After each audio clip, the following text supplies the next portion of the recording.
Hello दोस्तों, मैं RS. Rajput आप सभी का अपने यूट्यूब चैनल सक्षम इंस्टीट्यूट 360 डिग्री में स्वागत करता हूं। दोस्तों जैसे हमारी ब्रह्मास्त्र सीरीज चल रही है तो वो हम लोग की ब्रह्मास्त्र सीरीज पार्ट 5 है दोस्तों। तो आइए पहला प्रश्न, सिंधु घाटी सभ्यता किस काल से संबंधित है।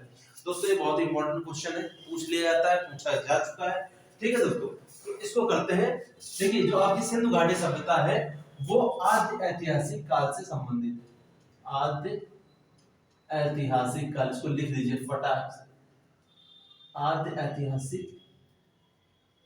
ठीक है, अब देखिए मैंने उससे रिलेटेड आपको थोड़ा सा डिटेल दे दिया। देखिए क्वेश्चन ये है कि इतिहास, देखिए इतिहास जो हम लोग का हिस्ट्री जो सब्जेक्ट है वो उसके 3 पार्ट हैं उसके अब तक के, यानी कि इतिहास जैसे हम लोग बोलते हैं हमारा इतिहास, इस चीज का इतिहास क्या है, तो जो इसको एक्चुअली देखते हैं तो इतिहास को हम लोग 3 पार्ट में देखते हैं। पहला जो पार्ट है वो आपका है प्रागैतिहासिक काल, ठीक है, जिसको इंग्लिश में बोलते हैं प्री हिस्टोरिक पीरियड। दूसरा है आपका आद्य ऐतिहासिक काल, ठीक है दोस्तों, जिसको बोलते हैं हम लोग प्रोटो हिस्टोरिक पीरियड। और तीसरा जो है आपका है ऐतिहासिक काल, जिसको बोलते हैं हिस्टोरिक पीरियड। ओके, तो ये आपके 3 जो पीरियड है वो इतिहास के विभाजन के काल है। ठीक, तो अब देख लीजिए कि इसका टाइमिंग क्या है। देखिए मानव उत्पत्ति से लेकर के 3000 बीसी यानी कि 3000 ईसा पूर्व तक का समय वो आपका क्या है, वो एग्जैक्टली आपका जो समय है वो आपका है प्रागैतिहासिक काल का। देखिए 3000 बीसी का समय आप नोट करिएगा। और आद्य ऐतिहासिक काल जो है वो है आपका 3000 बीसी से 600 बीसी, यानी कि 600 बीसी यानी कि 600 ईसा पूर्व। ये वही वाला टाइमिंग है, कौन वाला, महाजनपद से पहले तक का टाइम। आपको मैंने एंशिएंट हिस्ट्री में पढ़ाया है, महाजनपद की टाइमिंग 600 बीसी है, तो उसके पहले तक का, ठीक है, जो टाइमिंग है इसी में जो आपका आद्य ऐतिहासिक काल है इसी में ही मैंने आपको पढ़ाया सिंधु घाटी सभ्यता। ठीक है, तो जो आपकी आईवीसी है यानी कि सिंधु घाटी सभ्यता भी आपकी इसी से संबंधित है, आईवीसी। ठीक, सिंधु घाटी सभ्यता क्वेश्चन तभी आपसे पूछा गया है कि सिंधु घाटी सभ्यता का काल क्या है, तो वो क्या है आपका, वो है आपका आद्य ऐतिहासिक काल, क्योंकि इसकी टाइमिंग क्या है सिंधु घाटी सभ्यता की, तो वो आपकी है 2500 बीसी से ईसा पूर्व से 1750 बीसी। ठीक है, इसको इस टाइमिंग को आप नोट कर लीजिए। लेकिन आपको एक बात मैं और बता दूं कि इसकी स्टार्टिंग कहां से हो जाती है, लगभग 3300 बीसी से, लगभग 3300 बीसी से इसकी स्टार्टिंग शुरू हो जाती है, किसकी, आपकी सिंधु घाटी सभ्यता की। लेकिन इसकी जो मेन टाइमिंग है, जैसे नहीं होता कि कोई चीज बिगिनिंग हो रही है लेकिन उसका मेन किस टाइमिंग पर वो सभ्यता पीक पर चल रही है, वो टाइमिंग आपकी 2500 बीसी से 1750 बीसी। इसलिए आपको आंसर ये वाला करना है। लेकिन देखा जाए तो प्रागैतिहासिक काल यानी कि प्री हिस्टोरिक पीरियड से इसकी टाइमिंग लगभग शुरू हो जाती है, कब से, 3300 बीसी के लेवल पे। ठीक है, अब आप समझ लीजिएगा मानव उत्पत्ति से 3000 बीसी तक की टाइमिंग है प्रागैतिहासिक काल की। आद्य ऐतिहासिक काल की टाइमिंग है 3000 बीसी से 600 बीसी, और वहीं पर ऐतिहासिक काल जिसकी टाइमिंग क्या है 600 बीसी यानी कि महाजनपद से आगे की काल की टाइमिंग है। ठीक है, महाजनपद काल मैंने आपको पढ़ाया है, जिसमें मैंने आपको मगध के विषय में बताया था। ठीक है, किस तरीके से वहां पर हर्रेक वंश आता है जिसको हम लोग पितृहंता वंश कहते हैं। ठीक है, वहीं पर मैंने चेदी, वत्स, वज्ज इन सब के विषय में आपको बताया था महाजनपद काल में। ठीक, तो देखिए इस प्रागैतिहासिक काल पीरियड में क्या है, पुरातात्विक स्रोत आपके केवल उपलब्ध है। पुरातात्विक स्रोत यानी कि खुदाई से जो चीजें मिल रही हैं, जो चीजें आपको प्राप्त हो रही है। ठीक है, लेकिन यहाँ पर लिखित रूप में साक्ष्य आपको कोई भी उपलब्ध नहीं है। ठीक है, लिखित साक्ष्य आपको इस टाइम में नहीं है। आपसे क्वेश्चन पूछ लिया जाएगा कि प्रागैतिहासिक काल में क्या आपको लिखित साक्ष्य उपलब्ध है या नहीं, आपको ऑप्शन दे सकते हैं, तो आपको आंसर करना होगा कि लिखित साक्ष्य उपलब्ध नहीं, केवल आपको पुरातात्विक स्रोत उपलब्ध है। इसी तरीके से जो आपका आद्य ऐतिहासिक काल है इसमें लिखित साक्ष्य आपके क्या हो गए, ये उपलब्ध हो गए, लेकिन वो पढ़ने में नहीं आ रहा है। ठीक है, अपठनीय है। ठीक, इसको एज इट इज याद कर लीजिएगा। इसी तरीके से ऐतिहासिक काल में जब आप आएंगे तो 600 बीसी के आगे क्या है, पुरातात्विक जो साक्ष्य यानी खुदाई से जो मिल रहा है, और साहित्यिक यानी कि लिटरेचर बेस्ड जितने भी आपके स्रोत है, ठीक है, वो दोनों प्रकार के साक्ष्य क्या है यहाँ पर मिल रहे हैं और दोनों ही पढ़ने को आ रहा है। ठीक है, तो इस तरीके से मैंने आपको एक अच्छी सी डिटेल मैंने आपको इतिहास के विषय में दे दी। इसको नोट कर लीजिएगा, बहुत इंपॉर्टेंट क्वेश्चन है। और इसी में आपको एक चीज बता दे रहा हूं, जैसे इतिहास का पिता कौन है, ये भी याद कर लीजिए, क्वेश्चन पूछा जा चुका है। इसके पिता जो है वो है हेरोडोटस, ठीक, हेरोडोटस, फटाफट नोट कर लीजिए, डोटस, ठीक, ये नोट कर लीजिए। सुनियोजित इतिहास, सुनियोजित इतिहास किसने तैयार किया है? तो वो तैयार किया आपका वी ए स्मिथ ने। इसको भी नोट कर लीजिए, जो जो दे रहे हैं इंपॉर्टेंट डिटेल।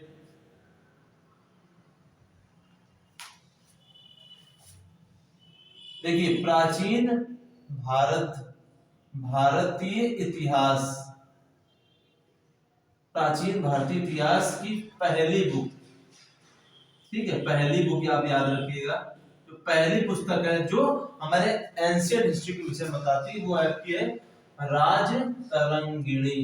लिख लीजिए इसको, जिसको किसने लिखी? कल्लड़ ने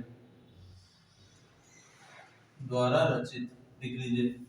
क्वेश्चन में बोल जाता कि राज तरंगिणी किसने लिखी है, लेखक कौन? तो कल्लड़।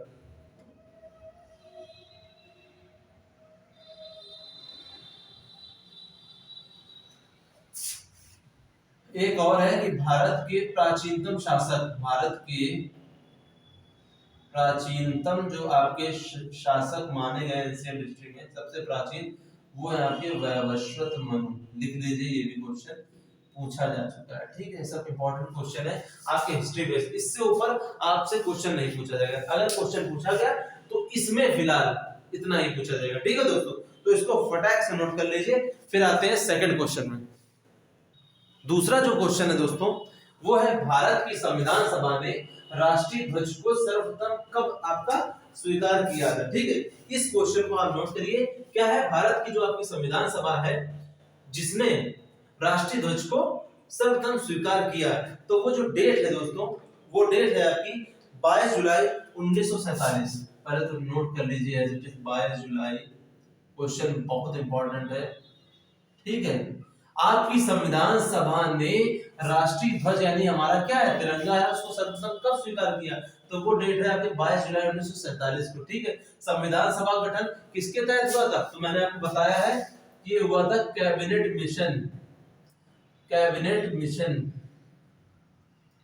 मिशन आया था प्लान, ठीक है। उसके तहत ही आपकी संविधान सभा का गठन हुआ था, जिसमें मैंने आपको बताया था कि 9 दिसंबर 1946 और 11 दिसंबर 1946, तो 9 दिसंबर 1946 को आपकी पहली मीटिंग हुई थी संविधान सभा की, जिसके अस्थायी अध्यक्ष थे आपके सच्चिदानंद सिन्हा। वहीं पर 11 दिसंबर 1946 को जो मीटिंग हुई थी, उसके अध्यक्ष कौन थे? वो परमानेंट अध्यक्ष चुन लिए गए थे, वो थे हमारे डॉक्टर राजेंद्र प्रसाद, ठीक है दोस्तों। तो ये संविधान सभा के विषय में मैंने आपको बताया था। अब देखिए, राजकीय चिन्ह जो आपका है, जिसको बोलते हैं क्या, सारनाथ स्तंभ, ठीक है, उसको कब स्वीकार किया गया? तो उसकी जो डेट है वो है, इसको याद कर लीजिएगा, ठीक है, 26 जनवरी 1950 को। ये क्वेश्चन दोस्तों बहुत इंपॉर्टेंट है, बहुत पूछे जाते हैं, ठीक। इसी तरीके से जो आपका जनगण मन है, उसको भारतीय राष्ट्रगान के रूप में कब अपनाया गया था? तो वह आपका 1950, ठीक, इसको नोट कर लीजिए। भारतीय राष्ट्रीय ध्वज में चक्र किस चीज का प्रतीक है? वो आपका है न्याय का, ठीक है। क्वेश्चन बहुत इंपॉर्टेंट है। राष्ट्रीय ध्वज की लंबाई चौड़ाई का अनुपात क्या है? तो 3:2। इसको एज इट इज लिख लीजिए, और एज इट इज आप क्या करिएगा, याद कर लीजिएगा, ठीक। ये देखिए, मैं पूरा विद डायग्राम आपका अच्छे से कर दे रहा हूं, ठीक है। इससे आपके इतने क्वेश्चन बने हैं और वेरी मोस्ट इंपोर्टेंट क्वेश्चन है, ठीक। इसके अलावा जो आपका तीसरा क्वेश्चन है, बुद्ध की खड़ी प्रतिमा का जो निर्माण है वो किस काल में हुआ है? देखिए, बुद्ध की खड़ी प्रतिमा, अब आप समझ लीजिए कि जो बुद्ध की, जो हम लोग बोलते हैं ना कि बुद्ध धर्म, तो बुद्ध धर्म में जो मूर्ति पूजा का आरंभ कौन कर रहा है? वो हमारे कुषाण काल में हो रहा है। इसको मैं नोट कर दे रहा हूँ, कुषाण काल, ठीक है, कुषाण काल या कुषाण वंश में, ठीक है। ये मैंने आपको एंशिएंट हिस्ट्री में पढ़ाया है, उसी में है बुद्ध की खड़ी प्रतिमा का निर्माण। तो बुद्ध की खड़ी प्रतिमा का निर्माण कौन कर रहे हैं? कुषाण काल के लोग कर रहे हैं, और कुषाण काल के लोग ही बुद्ध की मूर्ति बना रहे हैं, यानी कि एक तरीके से बुद्ध की क्या हो रही है, मूर्ति पूजा हो रही है इस टाइम से। इससे पहले ऐसा कुछ नहीं देखा गया था, ठीक। अब आपसे देखिए उसी से रिलेटेड क्वेश्चन है, महायान शाखा किसने प्रारंभ की थी? तो दोस्तों महायान शाखा जो आपने प्रारंभ की थी वो की थी कनिष्क ने, ठीक है। और कनिष्क भी ये जो बुद्ध की खड़ी प्रतिमा का निर्माण है वो कहीं ना कहीं यही करा रहे हैं, ठीक है। अब आप ये समझ लीजिए, अब ये जो कनिष्क है, कनिष्क ने ही चतुर्थ बौद्ध संगीत का आयोजन किया था, कब? 98 ईस्वी में, 98 एडी में, ठीक है। और कहां बुलाई थी? कश्मीर के कुंडल वन में इन्होंने आयोजन मतलब किया था, ठीक है। इसी चतुर्थ बौद्ध संगीत के अध्यक्ष आपके कौन थे? तो वो थे आपके वसुमित्र, और उपाध्यक्ष थे उसके कौन है? सॉरी, उपाध्यक्ष थे वो थे आपके अश्वघोष, ठीक, अश्वघोष, इसको ऐसे याद कर लीजिएगा, ठीक है। तो ये कनिष्क के रिलेटेड आपसे क्वेश्चन पूछा जा सकता है। ये कनिष्क किस काल से है? तो कुषाण काल से, ठीक है। इसको एज इट इज नोट कर लीजिएगा और इसको लर्न कर लीजिएगा। ओके दोस्तों, जो फोर्थ क्वेश्चन है वो है आपका रबी की फसल की कब बुआई की जाती है। देखिए दोस्तों, क्वेश्चन आपसे पूछ लिया जाएगा, जैसे धान को बोल देंगे, ऑप्शन में दे देंगे आपको कि धान जो है वो किस फसल के अंतर्गत आता है, आपको रबी की फसल, जायद की फसल, खरीफ की फसल। दोस्तों तो इस तरीके से क्वेश्चन बनते हैं। फिलहाल यहाँ पर क्वेश्चन है आपका रबी की फसल की कब बुआई की जाती है, ठीक है। तो देखिए रबी की फसल है, बोना यानी बुआई कब होती है आपकी? अक्टूबर से नवंबर में। इसको एज इट इज फटाक से नोट कर लीजिए, अक्टूबर से नवंबर में, ठीक। यानी कि देखा जाए तो टाइमिंग कौन सी है? ये टाइमिंग है आपकी सर्दी स्टार्ट होने की, जो सर्दी होती है वो स्टार्ट हो रही होती है इस टाइम से, ठीक है। जैसे हम लोग इस समय क्या है, नवंबर में है, तो क्या है, सर्दियों का टाइम चल रहा है, स्वेटर पहने होंगे, ठीक है। तो यानी कि रबी की जो फसल है वो कब हो जाती है आपकी? अक्टूबर से नवंबर में हो जाती है। अब देख लीजिए यहाँ पर क्वेश्चन जो यहाँ से बनते हैं, तो मैंने आपको पूरा फुल डिटेल दोस्तों दे दिया है, ठीक है, ताकि आपसे कहीं भी अगर आप फसल से रिलेटेड कोई भी क्वेश्चन पूछता है तो आपका उत्तर जो है बिल्कुल नेट टू नेट करेक्ट होना चाहिए, ठीक है दोस्तों। देखिए इसमें जो है, इसमें क्वेश्चन जिसे है आपका है खरीफ की फसल। तीन प्रकार की फसलें होती है, आप जानते हैं, एक खरीफ होती है, एक रबी होती है और एक जायद होती है। फसल के प्रकार कितने हो गए? तीन होते हैं आपके, ठीक। फसल तीन प्रकार की है, जिसमें एक है आपकी खरीफ की फसल, एक है आपकी रबी की फसल और एक है आपकी जायद की फसल, ठीक है दोस्तों। तो जो आपकी खरीफ की फसल है उसको बोने की टाइमिंग है, उसकी बोने की जो टाइमिंग है वो है आपकी जून से जुलाई के टाइम। यानी कि कब है? जून जुलाई का टाइम है आपका, मतलब कि क्या है, गर्मी और बरसात का सीजन लगभग चल रहा है, ठीक है। तो उस टाइमिंग आपकी जून जुलाई के टाइम आपका क्या है, खरीफ की फसल बोई जा रही है और काटी जाती है नवंबर दिसंबर में। यानी कि आपकी कब काटी जाती है? वो आपकी काटी जा रही है सर्दियों में आकर के, ये काटी जा रही है सर्दियों में आकर, स्टार्टिंग सर्दियों में स्टार्ट हो रही है, जब सर्दी स्टार्ट होती है तब काटी जा रही है। तो उसमें देख लीजिए कौन कौन सी फसल है। धान, अब आप जानते हैं नवंबर है, ठीक है, लास्ट नवंबर चल रहा है ये, और आपको जान करके अच्छा लगेगा कि नवंबर में हम लोग की खेती में समय क्या कटाई हो रही है। देखा जाए तो क्या हुआ है, धान का सब कुछ चल रहा है ना, धान का जो भी प्रोसेस हो, ठीक, उसको काटा गया है, उससे हम लोगों का क्या है, चावल वगैरह सब कुछ प्राप्त किया जा रहा है। तो ये टाइमिंग देख लीजिए आप, खरीफ की फसल है और टाइमिंग क्या है, नवंबर से दिसंबर। तो यहाँ से आपको पता चल गया कि सर्दियों के टाइम फसलें जो है, जैसे धान हो गया, ज्वार हो गया, बाजरा हो गया, मक्का हो गया, अरहर हो गई, तंबाकू, और ये सबसे इंपॉर्टेंट क्वेश्चन कपास यानी कॉटन, ठीक है। क्वेश्चन आपसे पूछ लेंगे कपास किस फसल के अंतर्गत आता है, तो आपको आंसर क्या देना है, खरीफ की फसल, ठीक है। आप जानते हो धान ये सब किस टाइमिंग काटे जा रहे हैं, तो नवंबर दिसंबर में, और बोते हैं जून जुलाई में, ठीक है। सेकंड जो है आपका वो फसल है आपकी रबी की फसल, जिसमें बोने का टाइमिंग क्या है, अक्टूबर से नवंबर, मैंने बता दिया, सर्दियों की स्टार्टिंग। इस टाइम क्या हो रहा है, रबी की फसल बोई भी जा रही है, और काटा जाता है किस टाइम, मार्च अप्रैल के टाइम, ठीक है। यानी सर्दी जब आपकी खत्म हो रही होती है, ठीक, सर्दी यहाँ पर क्या हो रही है, जब खत्म होती है सर्दी, फिनिश हो जाती है, ठीक है, फिनिश हो जाती है, क्योंकि फरवरी के बाद सर्दी बिल्कुल डाउन होने लगती है, और मार्च अप्रैल में तो जब आपका होली आ जाती है बिल्कुल खत्म हो जाती है, ठीक है। तो ये आपकी काटी कब जाती है, मार्च अप्रैल में, रबी फसल, जिसमें है गेहूं, जौ, चना, मटर, राई, सरसों, अलसी। तो दोस्तों गेहूं, जौ, चना, मटर, राई, सरसों, जिसमें सरसों जो है, सरसों से क्वेश्चन बहुत खूब पूछा जाता है कि सरसों आपकी किस फसल के अंतर्गत आता है, तो वो आपका क्या है, रबी की फसल, ठीक है।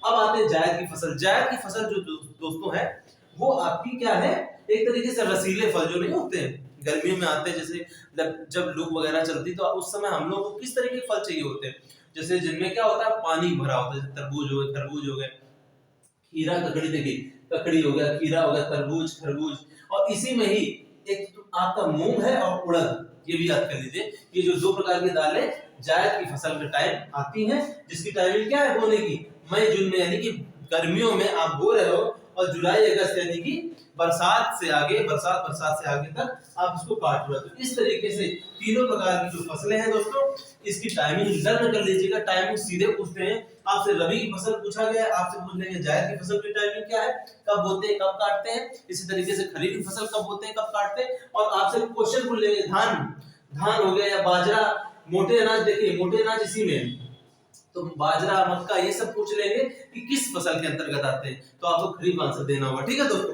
तो फटाक से इसको नोट कर लीजिए। पांचवा जो क्वेश्चन है वो है आपका, बौद्ध काल के दौरान कपिल वस्तु के शासक कौन थे, तो वो आपके थे, देखिए शुद्धोधन शाक्य थे। ठीक है, मैंने आपको बताया हुआ है पहले भी, शुद्धोधन शाक्य तो किस वंश से है एग्जैक्टली देखा जाए तो वो शाक्य वंश था। ठीक है, तो आपके कपिल वस्तु के शासक है वो शाक्य वंश है, लेकिन आप देखोगे तो शुद्धोधन शाक्य है। ठीक है दोस्तों, अच्छा जो आपके बुद्ध है, मैंने आपको बताया था बुद्ध के विषय में, ये इनको क्या कहा गया है, एशिया का ज्योतिपुंज कहा गया है, एशिया का ज्योतिपुंज कहा गया है। ये क्वेश्चन पूछा जाता है, इसको एज इट इज लर्न कर लीजिएगा। ठीक है, बुद्ध के विषय में, बुद्ध का जन्म अगर देखें तो 563 ईसा पूर्व में हुआ है। इनकी मृत्यु जो हुई है वो आपकी हुई है 483 बीसी। इसको एज इट इज फटाफट नोट करिए, टाइम कम है, सूर्य जबरदस्त है। तो 483 बीसी यानी ईसा पूर्व में हुआ है। कहां पर हुआ है, तो इनका जो हुआ है वो मृत्यु जो हुई है वो हुई है इनकी वैशाख पूर्णिमा के दिन, वैशाख पूर्णिमा के दिन, वैशाख पूर्णिमा के दिन मृत्यु हुई है। महापरिनिर्वाण जिसको कहा गया है वो कुशीनगर में हुई है। कुशीनगर ये कहां पर आपका, यूपी में है। ठीक है, और जन्म जो हुआ था मैंने आपको बताया था लुम्बिनी नेपाल बॉर्डर आपको बताया था। ठीक है, लुम्बिनी हो गया आपका, और अभिलेख जो यहाँ से मिलता है वो मिलता है अशोक का रुम्मिनदेई अभिलेख। अभिलेख किसका है, अशोक का है, जो किसके विषय में बताता है, बुद्ध के जन्म के विषय में अभिलेख बताता है। बुद्ध के जन्म, बुद्ध के जन्म के विषय में बताता है ये जो आपका अभिलेख है। ठीक है, तो जन्म इनका कब हुआ था बुद्ध का, तो वो था 563 बीसी में हुआ था, लुम्बिनी, वही मैंने आपको बताया था शाल वृक्ष वाला। ठीक, तो इस तरीके से जन्म और इस तरीके से इनकी मृत्यु हो गई। ठीक है, तो इस तरीके से हमने आज आपको 5 ब्रह्मास्त्र सीरीज में क्वेश्चन कराए। तो मिलते हैं नेक्स्ट ब्रह्मास्त्र सीरीज 6 में, तब तक के लिए थैंक यू वेरी मच।